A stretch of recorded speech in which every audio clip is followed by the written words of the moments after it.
Hi, welcome to the third lecture of the series where we talk about why loneliness is becoming an epidemic throughout the society. Most of the people believe that loneliness happens just because of relationship issues, but that's not true. There are several factors that adds to the loneliness. And today's we are going to talk about the third such factor, which is the high demanding jobs. In first two lectures, we have talked about the loneliness itself. And then in the second lecture, we have talked about the impact of social media on our psychology, on our behavior, and most importantly, how it impacts us completely. Today is the third lecture, and we will give our focus on emotional burnout at work. Before we, jump into the lecture, let me tell you something. I have seen all the domains. One, when you work as a freelancer. Second, when you work as a central government employees where you have complete security. Third, when you work as, self-employed. Fourth, when you start your entrepreneurship journey. Most importantly, I have seen the next phase as well, where you put everything on system and you are totally free. But beside that, I have seen unemployment as well. So I am someone who has seen the entire depth and width of career building, whether you are working in private sector, whether you are working for government sector, you are building your own business, and most importantly, you are creating passive income. So I have seen all these. So that this lecture holds far more importance for us, and I have a lot to cover in this lecture. Let's understand the hidden cost of modern work culture. Modern work culture looks like you are sitting in a high-end building, like a luxury hotel with all amenities like, you know, fully air conditioned and well-established infrastructure, access to, you know, coffee machines, and, it feels like awesome. You are sitting in corporate world, but that's not exactly true. Okay, most of the time when we sit in our office, we feel like this. Or by the end of the day, we feel like the entire energy has been depleted due to high demanding work culture. Okay, so let's dive into this lecture and let's see how that modern work culture is causing burnout and depression itself. Depression and as well as emotional loneliness. So if you have not subscribed yet, please consider subscribing. Don't forget to press the bell icon. And most importantly, share these videos with your friends, family members, and in your social network. So burnout is no longer rare, it's a modern epidemic. Yes, burnout is not based on job profiles or your work only. It's separating throughout the society. It's not about being weak. If you are facing burnout, it doesn't mean that you are weak. It means that you are in an environment which is totally not suitable for you. In a bit, I will give a focus on the importance of environment as well. Third, it's about being human in an inhumane system. If I'm going to put you somewhere where the culture is very toxic, or there is huge micromanagement, and you have to respond for about every possible second, then trust me, you will not be able to enjoy your life, or you will not be able to enjoy your job. So let's explore what causes it and how you can fight back in terms of regaining your control on your life. Whether you are feeling like this before every possible board meeting, or every possible meeting with your managers, co-workers, or you feel like this, that throughout the day you feel dull and without any form of energy. So it's all happen with most of the people. I have seen it, but now I have a really amazing life.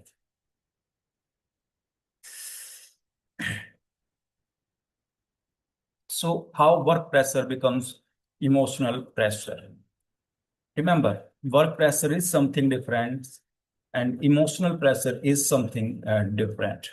Work pressure is, let's say, you have to show up at 2 p.m. with your presentation. Emotional pressure is you have to keep everyone happy when you are giving that constructive criticisms. So how you can have a constructive criticism without impacting someone personally, not as a bad intention, but without hiding their sport analysis. So first thing is constant deadlines. Somewhere your kids need you, somewhere your spouse is waiting for you for maybe the next candlelight dinner, or your anniversary is approaching, or you have made a plan for night out, or world tour, whatever your case may be.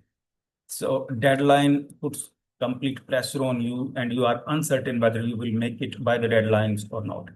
Then meetings stacked over breaks. Sometimes it happens that officially you have 1 hour break from 1 to 2, or in some cases 1:30 to 2, whatever is your case maybe, or 2 to 2:30. But when you look, your work is stuck like that. Let's say this is your let me change the marker color. Let's say this is your entire time period of having your lunch. Okay. But due to your work pressure, some of the time of this particular lunch break in the beginning has already been taken because of the last meeting. And then you rush to complete all the deadlines and decisions before the next meeting. So basically, this is your entire lunch time period. But the first 15 minute and the last 15 minute, or maybe 5 minute or 5 minute, has already been taken. So it's not about that they have taken the 5 or 10 minutes, but it is about they have taken a major chunk of your relaxation period. Lunch is not just about a relaxation. Lunch is not just about hunger. It's about relaxation as well. I have seen this time when I was working. My lunch break was from 1:30 to 2. Okay. And my office was very near to my residential area. So my everyday task was run to home, cook something fast, really fast. And so every day it was oats for me. I was done with oats. Oats were done with me, but every day I made oats. I had them as fast as possible to reach back at again. So I left at 1:30. My lunch start at 1:30. I 1:30 I leave, and then I reach to my home. Then I start cooking, boiling the oats, and then I eat, and then I have to rush back at 2 sharply. So the time that entire of the entire lunch break has been taken. So it's instead of giving me the energy, it was taking the energy away from me. Okay. The next is unrealistic goals. Sometime we need unrealistic goals, but it's not all the time. You are not a warrior in a battlefield where you have unrealistic goal and you have to make it at any cost. You are just an employee, and your job is to do your job to the best of your abilities without burning yourself. So all these things create mental exhaustion and performance fatigue, and it's happened eventually with most. I have seen people come home, and then they pick all the leftover work, and then they start sitting in bedroom, or sitting in dining area, and then they keep jumping from mails to mails, presentations to presentations. I have seen it all. So this is actually how it looks. In last slides, I have shown you the high class building. That's what it looked from outside, but deep inside, this is how it looks. And then you knew everyone, including your team members, they are going to judge you. And if you have a culture where the manager is not going to give you your critical criticism, in a very polite manner, or instead of having a polite manner, they are going to yell at you, then it's going to hurt your self-esteem a lot. That's why modern work culture has become a cause of burnout. Now let me give you some focus on the importance of environment. This channel is not about art, artificial intelligence or technology or business only, but it's about your overall growth. Let's say you have to lose 10 pounds, right? So what is the obvious way? The obvious way is set some unrealistic goals of doing workout and burning fat, and then set another unrealistic goal that you are going to have healthy meal only. So what will happen? Eventually, it will become a burden on you. You have to show up at that exact same time for workout, and then you have to take exact same meal to lose the fat, and it will be really hard for you to sustain. While a better way is you create an environment where building health is, easy. Like, let me take some example. Stop your fridge, refrigerator with healthy option.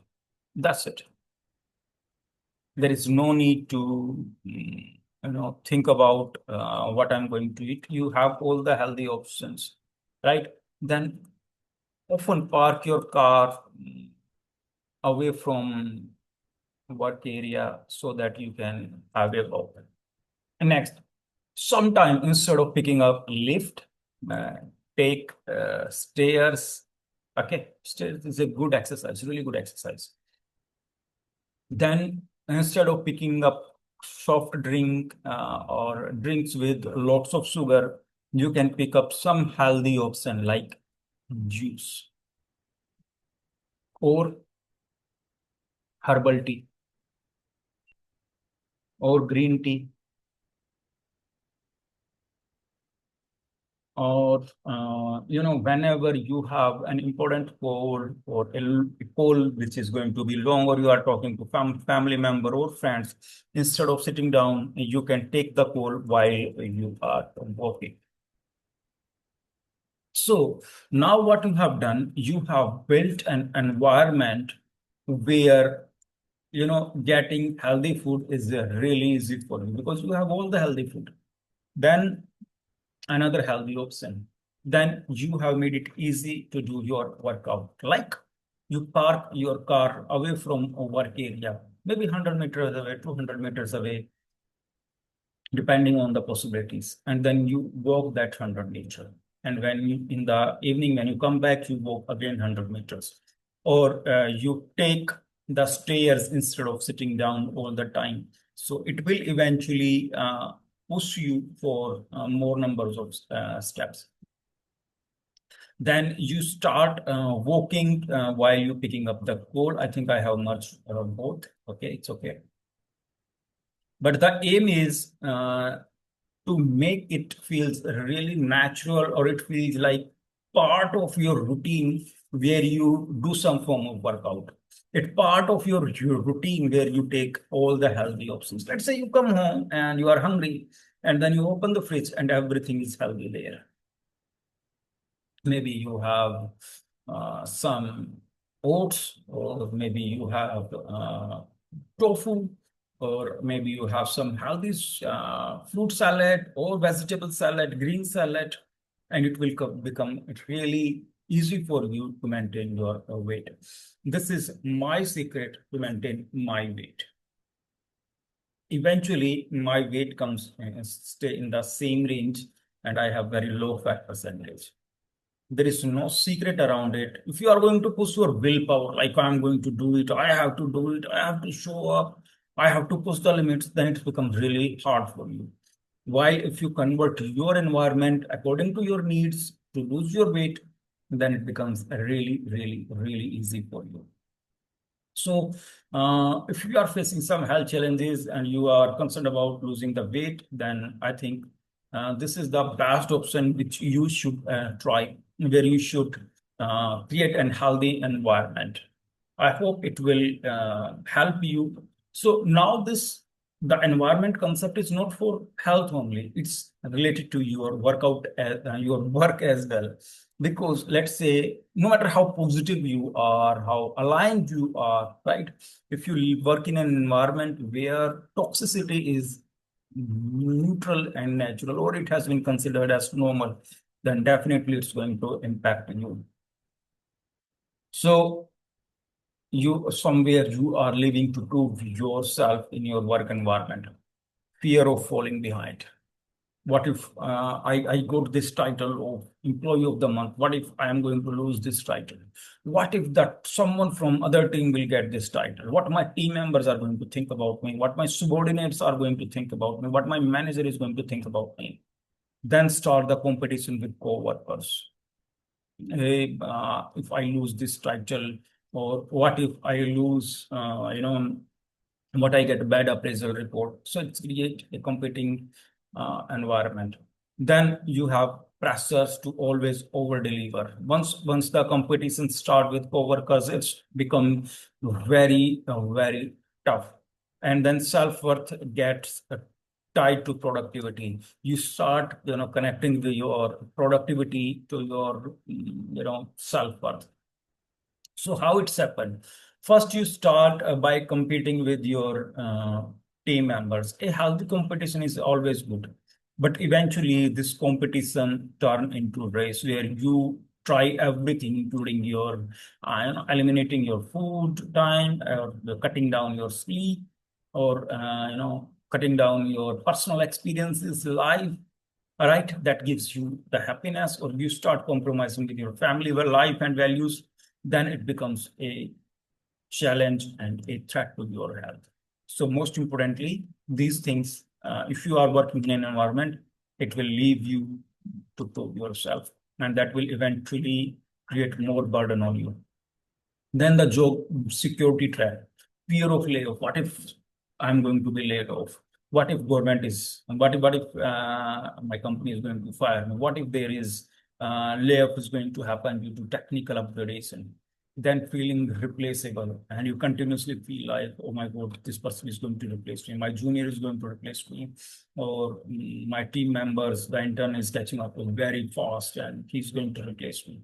Then you have to say yes to everything. There is a meeting, you have to say yes. There is something else, you have to say yes. And that results in emotional and physical breakdown. While I have seen we don't talk about emotional and physical breakdown in regular companies, but it should be. It should be. What are the symptoms of burnout? Chronic fatigue. It's happen all the time. You feel irritations and frustrations. It's happen with most. Loss of motivation. You lose your motivation, you lose your calm, you lose your fire continuously. And then feeling numb and disconnected. I have seen it many times in my life. And trust me, this is not normal. Okay, when you feel it, you can feel its toughness, its negative impact on you only when you are going to face it. If you feel this way for weeks, it's burnout, it's not just stress. So if you are feeling these symptoms, let me rub it so that you can see clearly. If you are facing these symptoms continuously for weeks, then it's not stress. Trust me, my friend, it's a burnout. And you have to protect yourself at this stage. So what is emotional numbness and demanding environments? The first way to understand is only when you are going to face it, but I have given it a few words. In high pressure environment, we often switch to survival mode, meeting deadlines, hitting targets, and pushing forward without pause. Pause is necessary to, re-energize yourself, give a plenty of time for yourself to take rest. Over time, this constant demand can lead to emotional numbness. You stop feeling joy, stress, or even sadness. Everything just becomes mechanical. It's sometimes you have seen people become very stoic, then that's the reason. It's a quite dangerous burnout where you are functioning but not truly living. You work all the time. You reach office at that time. You handle all the meetings, but you don't feel anything. When you get any achievement, let's say you have broken the last record, or you have become the employees of the year, or you have got a good appraisal report, but you are not feeling it, you are not enjoying it, that means you are in the phase of emotional numbness. Emotional numbness is not a sign of strength. Trust me, it's your mind's way of saying it's overwhelming. We need break. In such moments, stepping back, reconnecting with yourself, seeking support is not a weakness, it's a healing. If you are facing one such things, take a break if possible, talk to family members, go outside, enjoy yourself, reheal yourself, and that's going to change your life. What is real world impact? Drop in your work quality. So what it happens? It's work like in you know your work, you are feeling emotional numbness or burnout, and it's reduce your productivity. And when it's reduce your productivity, you feel pressure to do more, and when you do more, it will lead to more burnout, and the cycle repeat on and on continuously. Disconnection from family, that's happen eventually. Poor sleep and eating habits. Poor sleep and eating habits lead to more burnout and increased. You stay abstain from family responsibilities, family time. That's lead to real world impact, and eventually it leads to more burnout. Okay, and then more burnout lead to more impact on your mental health, and that lead to more burnout. So it becomes a toxic cycle that work continuously 24/7. What is my way of seeing life is? Let me tell you something. My way of seeing life is you you have an office where you feel joy. Okay, and then you come to a home where everyone loves you and you loves everyone. That's a great life. That's a well-lived life. Practically, I have both. I work, I do what I love, and then I have a very loving family. Next, how it impacts? It actually creates a drop in productivity. A drop in productivity is often more than just a lack of effort. It means you are putting your efforts, but there is still drop in productivity. Basically, it's a signal. It can stem from mental fatigue, emotional burnout, lack of motivation, or feeling disconnected from purpose. When your mind is overwhelmed or your energy is drained, even simple tasks feel heavy. Okay, when even small things, routine things start feeling heavy, then you can say you are getting a drop in productivity. Instead of forcing through it, take a pause, reassess, and realign. True productivity is not about doing more, it's about doing what matters with clarity and well-being. Last week, you know, I did some form of research, and then I bought one stock.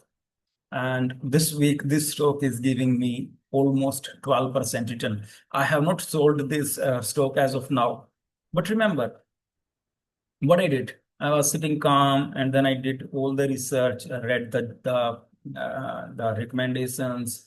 I'm not talking about the you get the recommendation in groups, but I'm talking about you were reading the magazines, and then in magazine you found some recommendation that what should be the ideal sector in coming years, and on the basis of that, you started preparing your own conclusion. After preparing your own conclusion, you started scanning all the stocks in that particular sector. And after scanning all the stocks, then you bought the one stock, and then you are done. That's we call high productivity. You took the decision and then let the decision execute itself. That's what I call high productivity. I have not sold that stock as of now, but this stock is performing really well. So burnout is spreading across all ages. Gen Z is struggling with expectations. All generations have different, issues. Millennials sandwiched between career and personal duties. Gen Z are not facing this as of now. Then Gen X, pressure to lead in uncertain times. Three generations all have issues, but all have different issues due to different reasons. But they all have. Burnout doesn't care about age, it separates silently. So, what is my personal note on burnout? Burnout is not something I read about it, it's something I lived through, and that's the exact reality.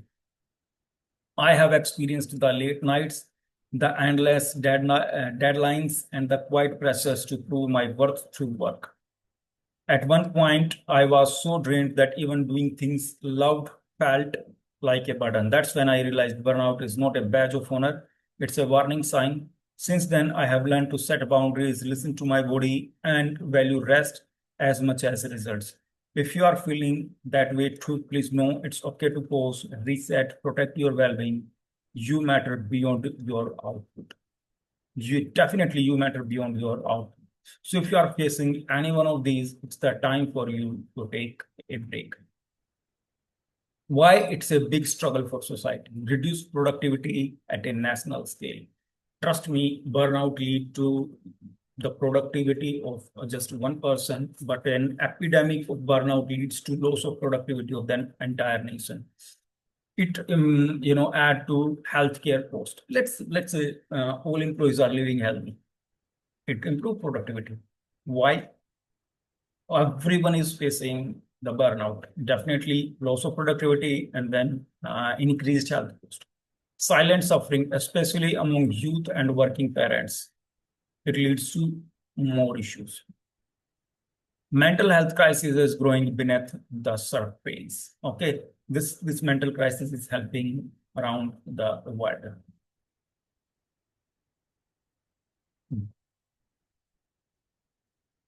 So, what is my final message? My final message is burnout is real, common, and it's very dangerous. But don't feel that you are alone. There are many in the world who are facing the burnout.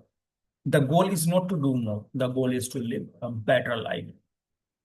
This series is not just about a couple of lectures. This series is giving you first giving you all the answers, first focusing on all the problems, and then finding the right solution for you. So this is the third lecture. And what is your call to action? If you are facing loneliness, start a conversation, share your experience, support others. Let's normalize talking about mental health at work as a routine thing. Okay. And if you need more resources about artificial intelligence technology or businesses, you can reach out. The magazine is available for free of cost. You can, if whatever your questions are, I have already answered your questions. You can read out all the answers on Pura. All these papers are available. You can reach out to ReThynk AI website. And to improve your productivity, to improve your efficiency, you can access the books which are ChatGPT prompts by me personally. I am your author, Jaideep Parashar, but I'm not limited to author only.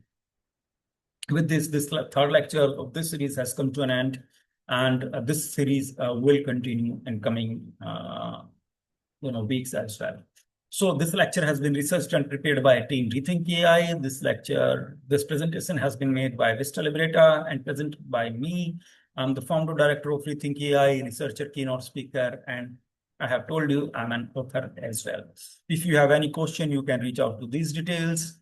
And till we meet next time, please take care of yourself, take care of your mental health, most importantly, take care of your family as well. We will dive deep into this particular issue in coming weeks, and then we will find the complete solutions for you. Till then, take care of yourself, have a great weekend, and enjoy your